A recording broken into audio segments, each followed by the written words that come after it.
तो question number 4 क्या कह रहा है कि यदि 15 cot a बराबर 8, ठीक है, तो आपको साइन ए और सेक ए का मान निकालना है। ठीक है, ठीक उसी तरीके से जैसा क्वेश्चन नंबर 3 था उसी तरीके से है।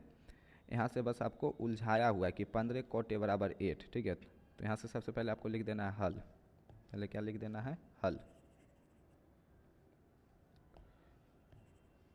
ठीक है, तो सबसे पहले यहाँ से आपको लिख देना है हल। ठीक है, और जो दिया हुआ है यहाँ पर दिया है, ठीक है, दिया है करके आपको लिख देना है 15 cot a बराबर 8। ठीक है, 15 cot a बराबर 8। तो क्या आप यहाँ से cot a बराबर 8/15 यानी कि 8/15 नहीं लिख सकते? तो कहिएगा सर लिख सकते हैं। cot a बराबर 8/15 और cot होता क्या है? आधार बटा लम। ठीक है, cot का फॉर्मूला क्या होता है? आधार बटा लम। तो इसके बराबर में आपको लिख देना आधार बटा लम। 8/15 बराबर आधार बटा लम, यानी कि आधार का मान यहाँ से आ जाएगा 8, ठीक है, और लंब का मान यहाँ से आ जाएगा, लंब का मान आ जाएगा 15। ठीक है, और आपको एक समकोण त्रिभुज बना लेनी है कोई भी ABC।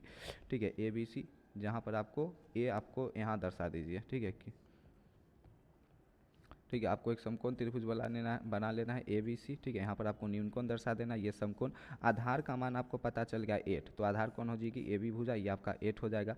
लंब का मान आपको पता चल गया 15। ठीक है, जो BC भुजा थी लंब, इसका मान चल गया 15। और पाइथागोरस प्रमेय का इस्तेमाल करके, ठीक है, यहाँ से आप पाइथागोरस, हम यहाँ साइड में ही बना देते हैं, पाइथागोरस प्रमेय का इस्तेमाल करके यहाँ से आप कर्ण AC बराबर √अंडर, ठीक है, लंब का स्क्वायर यानी कि 15 का स्क्वायर, ठीक है, प्लस आधार का स्क्वायर यानी कि 8 का स्क्वायर। ठीक है, 15 का स्क्वायर करोगे तो 225, 8 का स्क्वायर करोगे तो 64।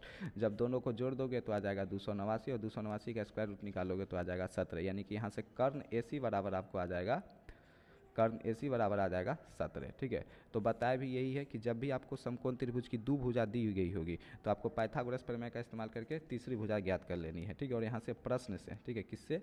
प्रश्न से आपको जो भी चीज़ निकालनी है वो निकाल लो। आपको निकालना क्या है? साइन ए। साइन ए क्या होगा?